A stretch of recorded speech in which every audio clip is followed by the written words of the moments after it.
You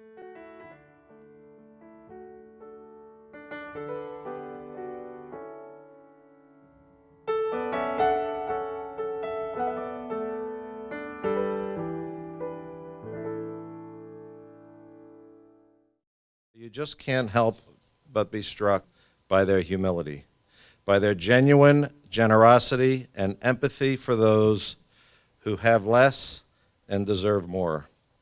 Simply put, philanthropy isn't what the Weilers do, it is who the Weilers are.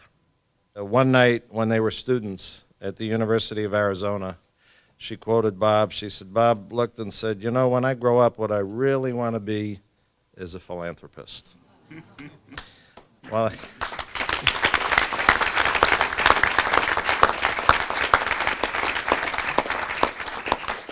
and it's obvious from the looks of the front of this room that dream has been fulfilled. And in the process of fulfilling that dream, many lives have been improved, and Columbus is a much better community. It's hard to do justice to the range of the philanthropy and community service that Bob and Missy have undertaken during their decades of being dedicated to helping others. The organizations they lent a hand and gave resources to is quite long, and the ways they have helped those causes is quite extensive. When the leaders and people they have touched over the years describe their experiences with the Weilers, it's always in terms such as they're one of a kind or they're very remarkable people. It is our pleasure to present on behalf of the Columbus Foundation and our governing committee the 2012 Sayre Award to these two genuine giants of philanthropy, Bob and Missy Weiler.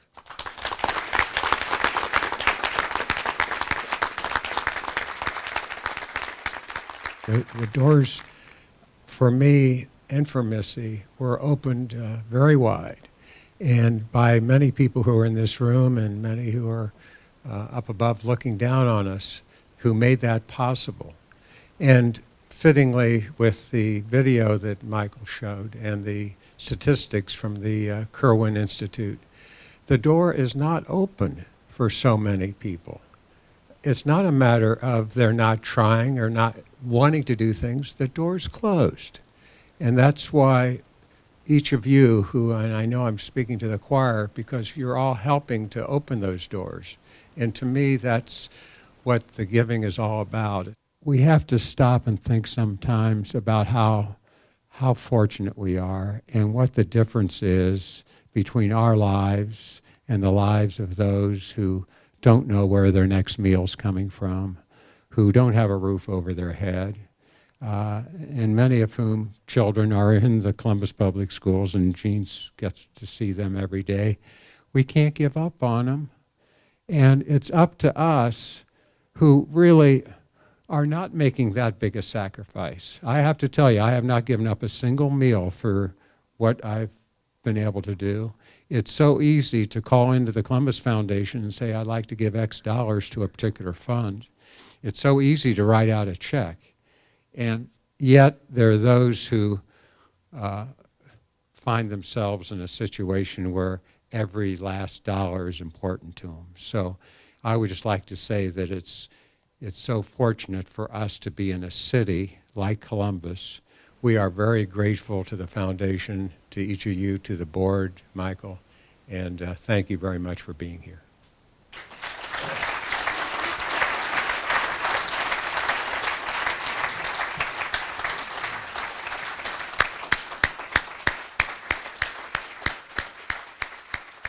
To accentuate the positive, eliminate the negative, and latch on to the affirmative. Don't mess with Mr. In Between. You got to spread joy up to the maximum.